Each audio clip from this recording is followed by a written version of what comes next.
Sitting MLA శివరామరాజుకి ముందుగానే seat కేటాయించింది అధిష్టానం. దీంతో టికెట్ ఆశించిన మాజీ ఎమ్మెల్యే రామరాజు అసంతృప్తిని వ్యక్తం చేశారు. రెబల్ గా పోటీ చేస్తానని ప్రకటించారు. అయినప్పటికీ శివరామరాజు నియోజకవర్గంలో ప్రచారాన్ని ప్రారంభించారు.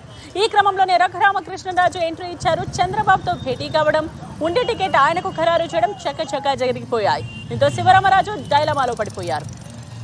చంద్రబాబు సర్ది చెప్పిన రఘురామకృష్ణరాజు ప్రాధేయపడ్డ శివరామరాజు వెనక్కి తక్కలేదు. ఇవాళ స్వతంత్ర అభ్యర్థిగా భారీ ర్యాలీ మధ్య నామినేషన్ వేశారు. అంతేకాదు విజయంపై ధీమా వ్యక్తం చేశారు ఆయన.